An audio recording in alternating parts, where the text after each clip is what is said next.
नमस्कार दोस्तों, अजय बोल रहा हूँ मैं राशि एडवर्टाइजिंग की तरफ से।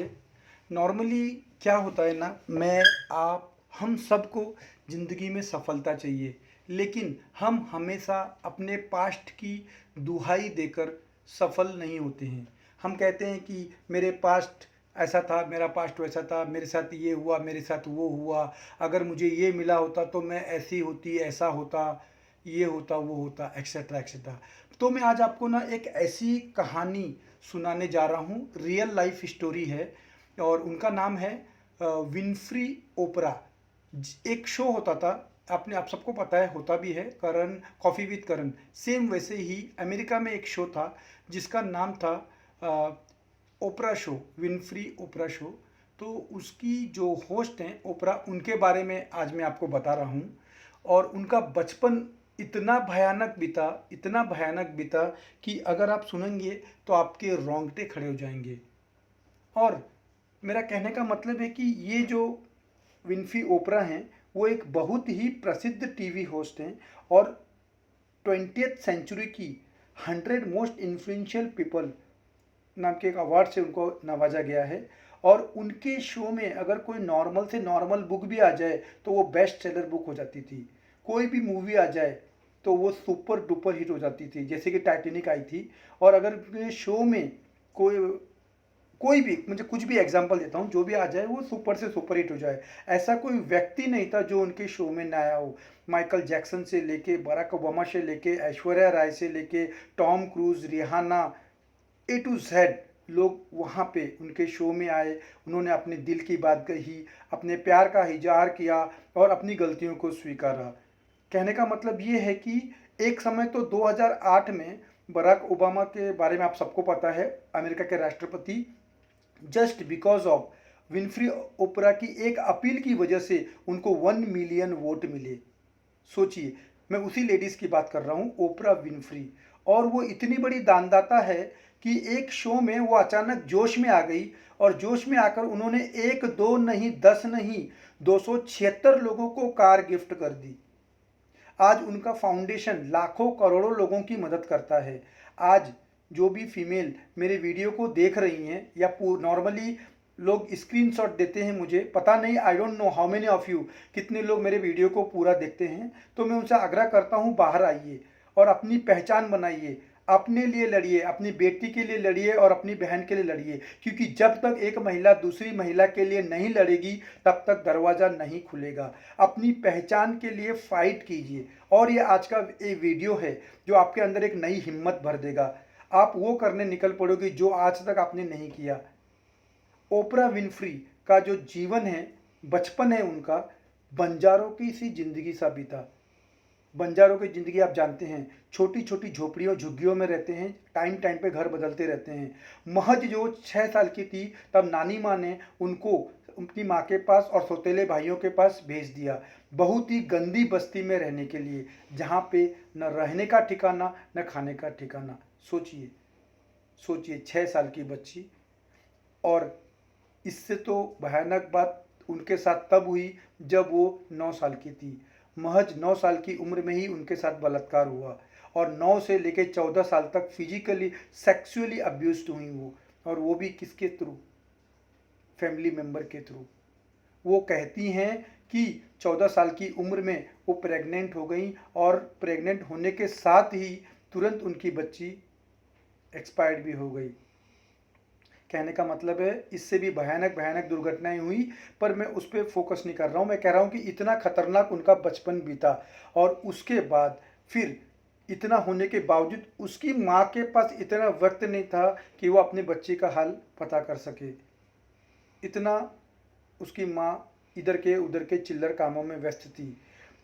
विनफ्री ओपरा कहती हैं कि मेरी जगह पे यदि कोई और होता तो इतने अत्याचार के बाद या तो अपनी ज़िंदगी ख़त्म कर लेता या क्रिमिनल बन जाता।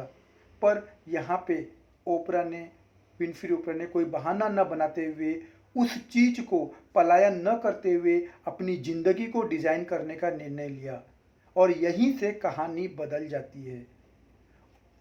ओपरा ने महज 17 साल की उम्र में मिस ब्लैक का अवार्ड जीत लिया।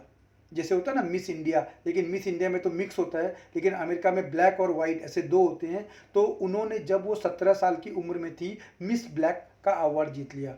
उस अवार्ड को जीतने की वजह से उन्हें रेडियो स्टेशन पर जॉब मिल गई और उसके बाद उन्हें स्कूल छोड़ना पड़ा और बाद में ओपरा एक रिपोर्टर बन गई और एक लोकल टेलीविज़न में एंकर बन गई। उसके बाद 1984 में उनको एक शो उनके हाथ में आया जिसका नाम था AM शिकागो। उसमें वो होस्ट बन गई, लेकिन बाद में यही शो का नाम चेंज होकर उनके नाम पे पड़ा ओपरा विनफ्री शो। जब ओपरा ने वो शो लॉन्च किया तो वो महज 32 साल की थी। अब मेरे आंकड़े को ध्यान से सुनना, आप हैरान हो जाएंगे कि उनका शो इतना पॉपुलर था कि 120 चैनल पे एक साथ टेलीकास्ट होता था और 10 मिलियन ऑडियंस बैठकर एक साथ उनका शो देखती थी। 1 मिलियन मतलब 10 लाख। सोचिए 10 मिलियन ऑडियंस बैठकर एक साथ उनका शो देखती थी। ये थी उनकी पॉपुलैरिटी। पहले ही साल में उस शो ने 125 मिलियन डॉलर कमाए और उस समय की बात बता रहा हूँ। उस समय सोचिए क्या वैल्यू होगी 125 मिलियन डॉलर की, और उसमें से ओपरा विनफ्री को 30 मिलियन डॉलर मिले। ओपरा विनफ्री के अंदर एक एंटरप्रेन्योरशिप की स्पिरिट पहले से ही थी। बचपन से उन्हें अपने समाज, अपने ब्लैक लोगों के लिए कुछ ना कुछ करना था। तो उन्होंने क्या किया, लाखों करोड़ों महिलाओं को, खास करके ब्लैक यानी अश्वेत लोगों को जीवन को बदलने के लिए उन्होंने तुरंत एंटरप्रेन्योरशिप में कूदने का निर्णय ले लिया और उन्होंने खुद की प्रोडक्शन कंपनी खोल ली और उसके बाद पूरे शो को अपने अंडर में ले लिया। आज वो company television, internet, publishing, film सबसे फेमस कंपनी हार्को प्रोडक्शंस INS के नाम से फेमस है। शो ने कई क्रांतिकारी अवार्ड जीते, कई आउटस्टैंडिंग अवार्ड जीते, टॉप के अवार्ड जीते और विनफ्री ओपरा को सबसे कम एज में ब्रॉडकास्टर ऑफ द ईयर का अवार्ड मिला। सोच कर देखिए, एक तरफ क्या जिंदगी, झोपड़पट्टी में गुजारा हुआ दिन और कैसे उसने अपना बचपन बिताया, लेकिन हिम्मत न हारते हुए भी कैसे ज़िंदगी बदल ली, न केवल खुद की बल्कि अपने आसपास वालों की भी। ये बात साबित करती है अपनी ज़िंदगी का निर्माण करना आपके हाथ में ही है। और शो की ताकत ऐसी थी कि शो कल्ट शो में बदल गया। एक बार शो में माइकल जैक्सन आए, उस वक्त एक साथ 100 मिलियन लोग उस शो को देख रहे थे। चाहे रिहाना हो या टॉम क्रूज, आप एक के बाद एक नाम देखते रह जाएंगे। Johnny deep, Aishwarya Rai, Barack Obama, Mike Tyson, एक से एक हस्ती उस शो में आई। उन्होंने अपने राज खोले और शो अपने बेयर एट ऑल के लिए प्रसिद्ध हो गए। वहाँ पे किसी ने अपने प्यार का इजहार किया, किसी ने अपने गलतियों को स्वीकारा और फाइनली 2011 में शो का फाइनल एपिसोड हुआ और शो खत्म हुआ और विनम्रता के साथ विनफ्री ओपरा ने विदा ले लिया। इस वक्त तक ओपरा इतनी पावरफुल हो चुकी थी कि प्रेसिडेंशियल के लिए उनको निवाजा गया। तो ये कहानी है, एक तरफ जहां भयंकर दर्द, यातना और एक तरफ अद्भुत और असाधारण सफलता की ऊंचाई। लेकिन कौन सी ऐसी शक्तियां थी जिसने ओपरा को महान बनाया? ऐसी क्या स्ट्रेटजी थी जिससे वो धूल की फूल बन गई? मैं आपको उसके बारे में बताना चाहता हूँ। ओपरा हमेशा कहती हैं, मैं बिना शादी के कपल के बच्ची थी।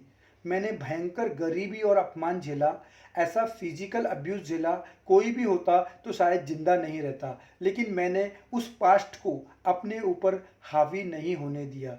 कहने का मतलब ये है कि आपका पास्ट चाहे जैसा भी हो, वो आपका फ्यूचर डिसाइड नहीं कर सकता। कभी अपने आप को ख़त्म नहीं होने दिया। मैं केवल फोकस करती रही उस ज़िंदगी पर जो मुझे क्रिएट करनी है। मैंने कभी ये नहीं सोचा कि पास्ट में मेरे साथ क्या हुआ। मैंने अपने पास्ट को कभी यह तय करने नहीं दिया कि मेरा भविष्य कैसा होगा। आज मैं आपसे यही कहना चाहता हूँ कि पास्ट में आपसे जो भी गलतियाँ हुई हो, आपका अपमान हुआ हो, क्या आपने वो किया होगा जो आपको नहीं करना चाहिए था, या आपने नुकसान खाया हुआ, लेकिन अपने पास्ट को अपना फ्यूचर डिसाइड करने मत दीजिए। क्योंकि ओपरा का ये लेसन है, don't let your past experiences define you, design your life।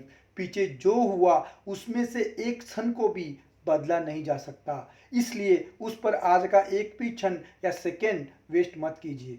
भविष्य आपका इंतजार कर रहा है, उस भविष्य को डिजाइन कीजिए। दूसरा लेसन है जो कि ओपरा की लाइफ से मैंने लिया है कि बी ऑथेंटिक एंड इंटेंशनल।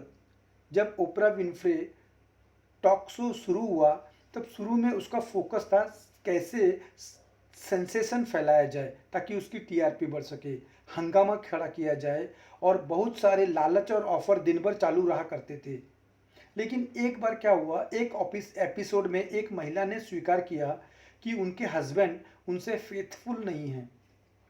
तो उस दिन ओपरा के मन में लगा कि इस शो में आकर लोग अपने मन की बात कह सकें, यह शो उनमें इतना साहस भर दे कि वो जो आज तक नहीं कर पाए वो करने की सोच सकें, अपने लेयर से बाहर निकल सकें, आसमान का सीना चीर सकें और भय से आगे आ सकें। और ओपरा ने निर्णय लिया आज के बाद इस शो का फॉर्मेट चेंज होगा और ये शो ट्रूथ पर चलेगा, वैल्यूज़ पर चलेगा, और मानो इस फॉर्मेट ने तहलका मचा दिया। और तब से ओपरा विनफ्री कहती हैं, यदि बड़ी सफलता चाहिए तो ये लेसन ध्यान में रखना, you don't have to compromise your values to be successful.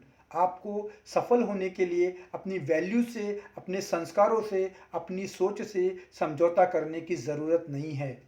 Deliberate authentic to success because that leads to you greater success. Deliberate का मतलब है सोच समझकर, ऑथेंटिक का मतलब है ओरिजिनल चॉइस कीजिए। यूं ही बड़ी सफलता कॉपी करके नहीं मिलती, बड़ी सफलता अगर आपको चाहिए तो ओरिजिनल बनकर ही हासिल होगी। और सबसे ज़्यादा ओरिजिनल आप तब होते हो जब आप दिल से, यहाँ अंदर से बातें निकलती हो। ओपरा का तीसरा लेसन है फाइंड सक्सेस थ्रू सर्विस। जैसा कि हमें बचपन से सिखाया गया, सफलता हासिल करने के लिए हमें साम दाम दंड भेद कुछ भी करके सफलता हासिल करनी है। बचपन से हमें यही सिखाया गया है, कुछ भी करो लेकिन सफलता हासिल करो। लेकिन ओपरा विनफ्री कहती हैं, वो एकदम अलग बात कहती हैं, यदि आपको सक्सेसफुल होना है तो सक्सेस आपका गोल नहीं होना चाहिए। हमारा कल्चर हमको कॉम्पिटिटिव बनाता आ रहा है, ये हमेशा हमको एक दूसरों को हराकर जीतने की बात सिखाता है। लेकिन ओपरा कहती हैं use service to propel yourself to greatness. वो कहती हैं जब आप लोगों का भला करो तो आप लोगों के साथ राइट करोगे, जब आप लोगों के साथ फेयर रहोगे, उनकी मदद करोगे, लोगों को उपलब्धियां हासिल करने के लिए उन्हें पुश करोगे, इंस्पायर करोगे, आप अपने आप ग्रेट हो सक्सेस हो जाएंगे। ओपरा कहती हैं मैं अपने शो में कभी प्रसिद्ध होने का प्रयास नहीं करती, मैं केवल शो में जो आया है उसके साथ ईमानदार रहती हूँ और अपनी के सोच के साथ अपनी सोच को मिलाती हूँ, उसको इंस्पायर करती हूँ, कोशिश करती हूँ कि ज़िंदगी से, उनकी ज़िंदगी से दुनिया इंस्पायर हो। और वो बहुत बड़ी बात कहती हैं, focus on being significant rather than being successful and success will follow naturally। अपने आप को महत्वपूर्ण बनाइए, चेंज मेकर बनाइए, सक्सेसफुल मत बनाइए। सक्सेसफुल बनाने के लिए किसी को हराना पड़ता है, अपने आप को सिग्निफिकेंट बनाइए ताकि आप लोगों को जीत में इंस्ट्रूमेंटल बन सकें और सक्सेस बाय प्रोडक्ट आपको नेचुरली आपके पीछे आ जाएगा। आप आज के बाद लोगों को हरा कर जीतना है या लोगों को जिताकर जीतना है, फैसला आपका है। मैं आपको इंटरनेट से, यूट्यूब से, यहाँ से वहाँ से ढूंढ ढूंढ कर stories, inspirational motivational stories, life stories लेके आता हूँ। अब उन स्टोरीज़ से इंस्पायर होके आपको अच्छा लगता है या आपको ये मेरी स्टोरीज़ बोर करती है, मुझे कमेंट में बताइए। अगर आपको ऐसे ही इंस्पिरेशनल स्टोरी अच्छी लगती है तो खजाना है मेरे पास और इंटरनेट पे भी, मैं आपको ज़रूर उनकी स्टोरी आपको बताऊंगा। आप ज़रूर मुझे बताइए मैसेज में कि ये मैं कंटिन्यू करूं या केवल और केवल अपने बिजनेस और जो लोगों के नाम वगैरह बोलता था वो बोलते रहूं। थैंक यू सो मच, आपका दिन शुभ हो।